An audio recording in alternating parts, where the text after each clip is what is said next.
말씀을 묵상합시다 하는 이야기는 우리가 신앙의 세계에 들어온 이후부터, 교회에 발을 들여놓은 후부터 참 많이 들었습니다.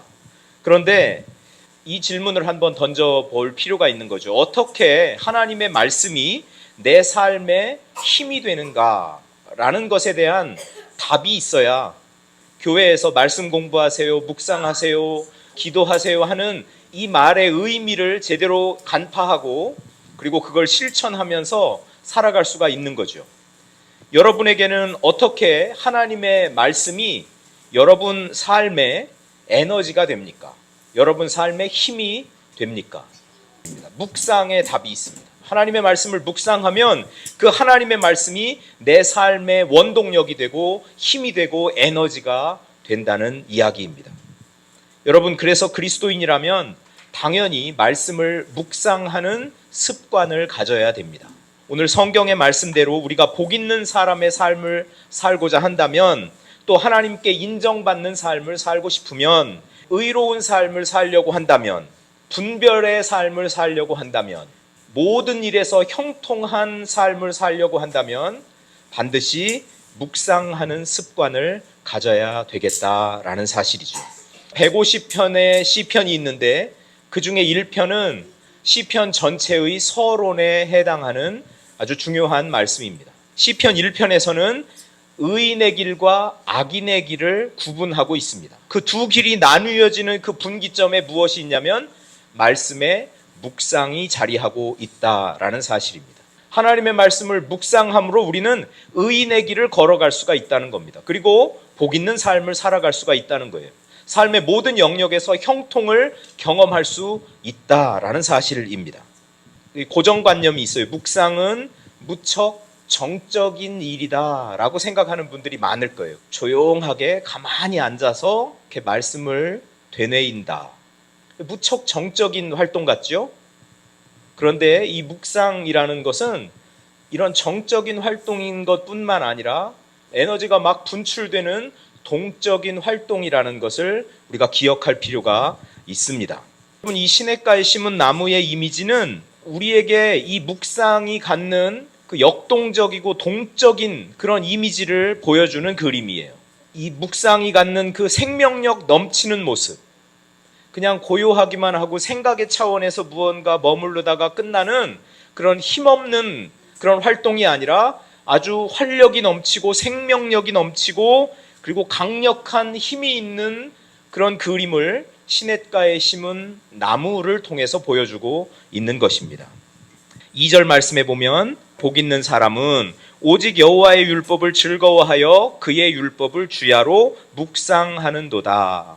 요 묵상하는도다, 여기에 사용된 단어가 하가라는 단어입니다. 이 하가라는 단어가 가지고 있는 동적이고 정적이고 동적인 그런 모습을 우리가 볼 수 있으면 좋겠어요. 첫 번째는 이 하가라는 단어는 묵상하다, 깊게 숙고하다, 작은 소리로 읊조리다 이런 뜻이 있어요. 여기까지만 하면 정적인 느낌이 강하죠. 내 내면의 그 깊은 생각을 드러내는 그런 활동, 그게 묵상이 가지고 있는 기본적인 의미가 거기에 있습니다. 아주 정적인 활동인 건 맞습니다. 그런데 하가라는 말이 가지고 있는 또 다른 단어가 있어요. 그거는 사자의 으르렁거림, 즉 으르렁거리다라는 의미가 이 안에 들어 있습니다. 말씀 묵상할 때는 요 이미지, 먹잇감을 앞에 놓고 으르렁거리는 이 사자의 이미지를 우리가 떠올리면서 하나님의 말씀에 접근을 하면 참 좋을 것 같아요. 그러니까 이 묵상이라는 것은 단어 자체가 정적이고 동적인 게 공존하는 그런 단어라는 것이죠. 묵상은 그냥 생각의 차원에서만 끝나는 정적인 활동이 아닙니다. 막 에너지가 넘치고 생명력이 분출하는 활동적인 측면을 가지고 있다라는 것이에요. 그것이 바로 이 사자의 으르렁거림입니다. 우리 묵상하는 사람들에게 이 으르렁거림의 영성이 있었으면 좋겠어요. 그만큼 이 묵상은 아주 강렬한 것이에요. 고요하고 정적이고 매겁고 그런 것이 아니에요. 아주 강렬한 것이에요. 사자는 일단 먹이를 잡으면 딱 움키고 그 다음에 낮게 으르렁거립니다. 요게 그 하가라는 단어의 의미죠. 그럴 때 그 으르렁거림 속에 사자가 뭐라고 말하고 있을까요? 이것은 내 생명이다. 그 말을 하고 있는 거예요. 으르렁 으르렁 하는데 이것은 내 생명이라고, 이것은 내 먹이라고, 내 먹이기 때문에 절대 하이에나에게 뺏기지 않을 거야 라고 그렇게 이야기하고 있는 거예요. 이것이 내 생명이다, 내 먹이다. 이게 사자의 식사법이거든요. 으르렁거림의 영성을 우리가 갖고 있다라는 것은 하나님의 말씀을 영혼의 양식 삼아서 강렬하게 움켜쥐고 그 말씀 안에서 만족감을 느끼는 것, 그것이 바로 으르렁거림의 영성이라고 할 수가 있는 것이죠. 말씀을 펼치면 사자처럼 강력하게 움켜쥐고 이게 하나님이 나에게 주시는 영적인 양식이구나, 이것은 내 생명이야, 이것은 내 거야 라는 자세로 우리가 하나님의 말씀을 아주 만족감을 느끼면서 먹는 태도가 하나님의 말씀을 묵상하는 우리들에게 있어야 되는 것이죠. 오늘 본문 말씀에 보면 하나님의 율법을 즐거워하여 그 율법을 주야로 묵상한다 라고 그렇게 나와 있습니다. 말씀을 즐거워한다고 그럽니다. 말씀에 대한 갈망이 있고 말씀에 대한 만족감을 이 하나님의 말씀을 묵상하는 데서 경험하게 된다라는 거죠. 말씀을 갈망하는 사람들이 말씀을 통해서 만족감을 얻게 되는 겁니다. 묵상하는 습관을 가진 분들이 그렇게 하나님의 말씀을 갈망하고 하나님 말씀을 통해서 만족을 얻는다라는 사실이죠. 이제 3절에 나와 있는 이 시냇가에 심은 나무의 비유를 우리가 한번 들어가서 살펴보기를 원합니다. 그는 시냇가에 심은 나무가 철을 따라 열매를 맺으며 그 잎사귀가 마르지 아니함 같으니 그가 하는 모든 일이 다 형통하리로다. 이렇게 표현하고 있습니다. 묵상은 멈춰 있는 시간이 아니라 내 삶을 변화시키는 잠재적인 힘을 축적하는 시간입니다. 시냇가에 심은 나무를 보십시오. 시냇가에 심은 나무를 보면 나무가 가만히 있는 것처럼 보입니다. 그런데 좀 더 들어가서 보면 나무의 뿌리는 뭘 하고 있지요? 쉼 없이 물을 빨아들이고 있지요. 나무의 잎사귀는 뭘 하고 있나요? 광합성을 열심히 하고 있지요. 나무 속에 있는 세포는 뭘 하고 있나요? 분열에 분열을 거듭하고 있습니다. 우리 눈에는 가만히 있는 것처럼 보이지만 이 나무는 지금 왕성한 활동을 하고 있습니다. 무엇을 위한 활동이요? 열매를 맺기 위한 그런 활동들을 왕성하게 하고 있다는 겁니다. 사실 이 나무 안에서는 나무의 그 잠재력이 계속 시간이 지남에 따라 쌓여가고 있다라는 사실이지요. 에너지를 비축하고 있는 겁니다. 여러분, 그래서 우리가 묵상을 할 때 우리는 어떤 특정한 동작으로 가만히 앉아서 이렇게 말씀을 되뇌이고 이것이 아무 활동도 하지 않는 가만히 있는 시간인 것처럼 느껴지지만 사실은 그 시간을 통해서 우리는 영적인 에너지들을, 내 잠재력을 계속 쌓고 한다라는 거죠. 묵상을 통해서 우리의 내면의 근육을 좀 키우는 분들이 되셨으면 좋겠어요. 묵상은 운동선수들이 동계훈련을 하는 거와 마찬가지다라고 생각하시면 됩니다. 이 동계훈련을 통해서 속근육도 만들고 겉근육도 만들고 경기를 뛸 수 있는 체력도 만들고 이런 모든 것들을 하는 거죠. 하루아침에 되지 않습니다. 1차 훈련을 통해서 2차 훈련을 통해서 이 정교하게 몸을 만들고 그리고 경기장에 나아가서 뛸 수 있는 그런 선수로 거듭나게 되는 거거든요. 하나님의 말씀을 묵상하는 것이 여러분 우리의 영적인 근력을, 근육을 키우는 작업이다라는 사실을 우리가 꼭 기억하면서 이 하나님의 말씀을 가까이 하고 갈망하고 묵상하는 분들이 되시기를 축복합니다. 선수들이 동계훈련하는 그 현장은 조용할까요? 아닙니다. 엄청나게 치열합니다. 왜냐하면 그 동계훈련이 끝나면 주전 선수로 뛰어야 하거든요. 감독이 뽑는 그 11명 선수 안에 들어가야 되잖아요. 그러니까 이 동계훈련이 조용하지 않아요. 소란스러워요. 치열해요.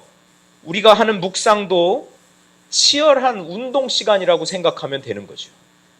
나 이 묵상을 통해서 지금 내가 무게도 들고 달리기도 하고 호흡도 트이게 하고 하는 치열한 운동을 한다. 이게 하나님의 말씀을 묵상하는 그 시간이다라는 사실입니다.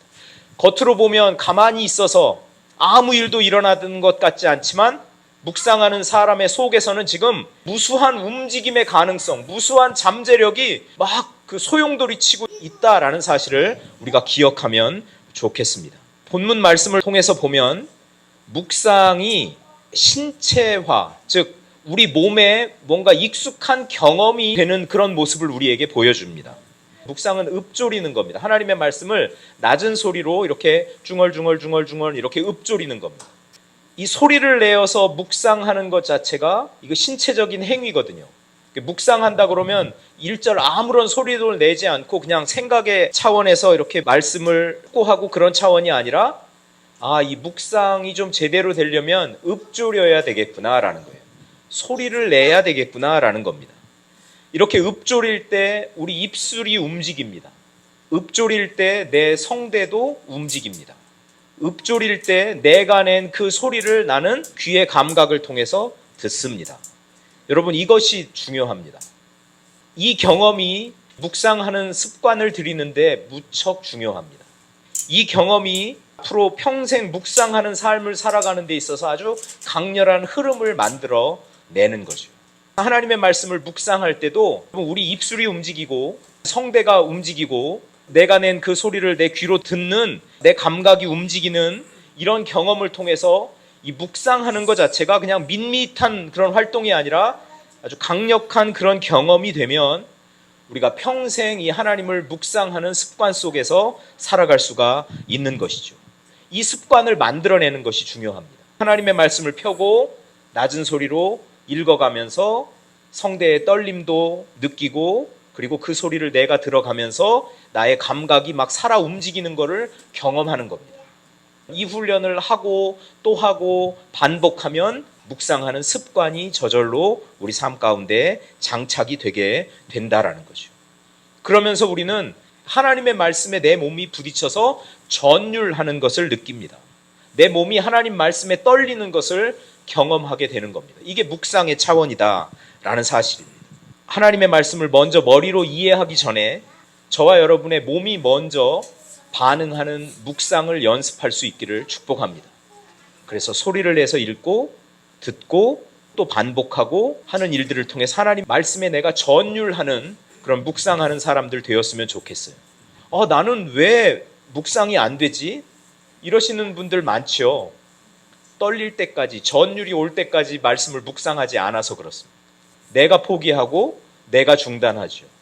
이렇게 하나님의 말씀을 통해서 말씀의 이치를 깨닫고 좋은 거, 그렇게 하면 되겠구나 했는데 그걸 연습을 안 하잖아요. 반복을 안 하잖아요. 그러니 우리에게 이런 좋은 영적인 습관이 만들어지지 않는 거죠. 그래서 금방 또 포기하고 영적인 근육이 만들어지지 않으니 나가서 열심히 싸울 수가 없는 것이죠. 이 사자는 먹잇감을 보고 논리적으로 분석하지 않습니다. 지금 사자의 이 으르렁거림은 본능적인 겁니다.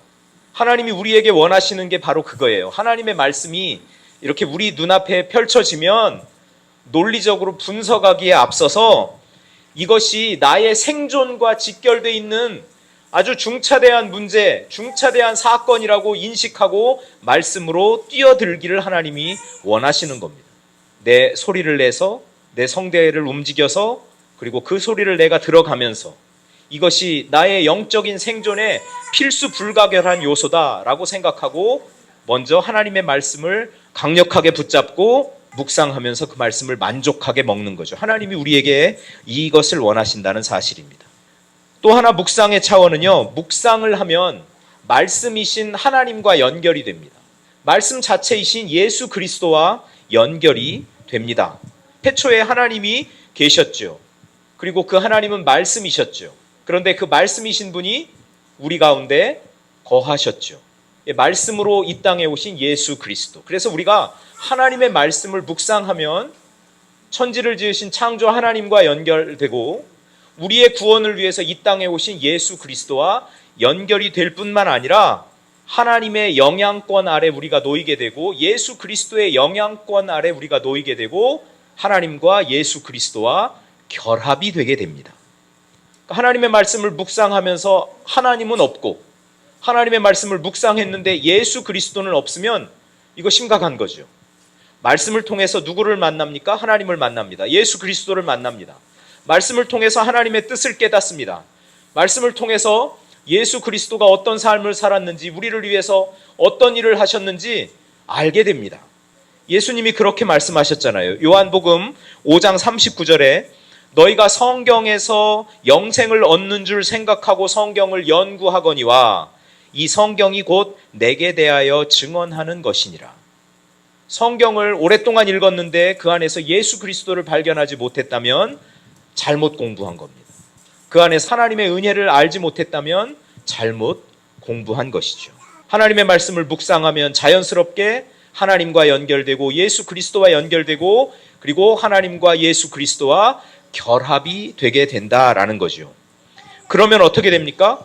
이 묵상을 하는 사람의 관계적인 역량 그리고 존재적인 역량이 확장이 되는 겁니다. 이런 찬양이 있더라고요. 나는 부족해도 나는 약해도 주님 도와주시니 할 수 있다 해보자. 적어도 이 찬양을 작사한 분은 하나님 안에서 내가 하나님과 연결되고 하나님과 하나가 되어서 결합이 되어서 내 존재의 역량, 내 관계의 역량이 확장되고 있구나라는 것을 아는 사람입니다. 이게 확장이 되지 않으면 우리는 어떻게 살아요? 그냥 부족한 채로 사는 거예요. 그냥 의롭지 못한 삶을 사는 거예요. 모든 일에서 형통함이라는 것은 맛보지도 못하고 그냥 사는 거예요. 그런데 관계의 역량이 확장되고 존재의 역량이 확장되면 어떻게 돼요? 내가 부족한 걸 알지만 이 부족함을 하나님이 채워주시고 부족함 없이 살아갈 수 있게 되는 거죠. 그걸 깨닫는 거죠. 약해도 강한 사람으로 살아갈 수 있는 거죠. 왜요? 하나님을 만나서 하나님과 하나가 되어서 예수 그리스도와 연결되어서 결합이 되어서 예수 그리스도의 그 관계성 안에서 그 영향력 안에서 살다 보니 나의 역량을 뛰어넘는 일들을 내가 하면서 살기 때문에 그렇습니다. 나는 부족해도 나는 약해도 주님 도와주시니, 즉 주님과의 관계성 안에 들어가서 주님의 영향력 안에서 살아가니 이제는 내가 사는 것이 아니라 주님이 사는 것이기 때문에 주님의 관계성의 역량 안에서 주님의 존재의 역량 안에서 내가 살아갈 수 있기 때문에 그렇습니다. 내 삶을 보면서 좀 답답하십니까? 해결책이 바로 여기에 있습니다. 하나님의 말씀을 묵상하면서 하나님과 예수 그리스도와 연결되고 결합하는 데 있습니다. 그러면 우리의 관계의 영역이 넓어지고 존재의 역량이 넓어지게 되어 있습니다. 이렇게 넓어진 사람들이 어디로 나가요? 세상으로 나가요. 세상으로 나아가서 마음껏 활동하면서 그 힘을 분출합니다. 묵상이 이렇게 우리의 습관이 됐을 때 우리 삶에 어떤 일들이 일어나는지를 한번 말씀을 통해서 볼 필요가 있죠. 묵상이 습관이 되면요, 내적으로 축적된 그 에너지들이, 그 힘이 외적으로 나타나게 되어 있습니다. 시냇가에 심은 나무를 한번 더 살펴보지요. 나무는 열매를 맺는다고 했습니다. 잎사귀가 마르지 않는다고 이야기를 했습니다. 그 내면의 뿌리를 통해서 물을 부지런히 흡수하고 그리고 세포 분열에 분열을 거듭하고 잎사귀는 광합성을 하고 이 모든 일들이 그 나무 안에서 축적되어서 때가 되니 열매를 맺는 나무가 되는 거죠. 그 잎사귀가 계속 영적인 에너지들을 공급받으니 늘 푸르름을 유지할 수 있었다라는 겁니다. 그리고 하는 모든 일이 형통하게 되었다라고 이야기를 하죠. 우리가 묵상을 하면 하나님의 말씀이 나의 감정과 나의 행동을 지배하게 되어 있어요. 그래서 내가 거룩하게 변화될 수밖에 없는 것입니다. 그러면 이 묵상을 통해서 우리가 어떤 삶을 삽니까? 분별의 삶을 살지요. 악인들의 꾀를 따르지 않는다. 죄인들의 길에 서지 않는다. 오만한 자들의 자리에 앉지 않는다. 분별력이 있으니까 그런 자리에 앉지 않고 서지 않고 함께하지 않는 것입니다. 그 다음에 하나님의 말씀이 나의 감정과 행동을 지배하다 보니까 이제는 내가 중심이 딱 잡힌 아주 묵직한 삶을 살게 되는 겁니다. 4절에 보니까 악인들은 바람에 나는 겨처럼 그냥 막 날아다니는 거예요. 그런데 묵상하는 사람은, 묵상의 습관이 잘 자리하고 있는 사람은, 하나님의 말씀이 그의 감정과 행동을 지배하는 사람은 가볍지 않다는 겁니다. 무게가 있다라는 겁니다. 시류에 쉽게 휩쓸리지 않는다라는 것이죠. 이 묵상하는 것이 습관이 된 사람은 하나님께서 인정하시는 의로운 삶을 살게 되죠. 모든 일에 형통하는 삶을 살게 됩니다. 그래서 결론적으로 이 사람을 뭐라고 이야기합니까? 복되다라고 이야기하는 거죠. 우리 나여지 교회 성도님들이 하나님의 말씀을 읽고 반복적으로 묵상해서, 즉 곱씹어서 이 하나님의 말씀의 그 영양분을 충분히 흡수하실 수 있기를 축복합니다. 묵상하는 습관을 통해서 하나님의 말씀을 내 영혼의 일부로 만드는 일이 필요하죠. 이런 영적인 습관이 우리에게 갖춰질 수 있기를 축복합니다.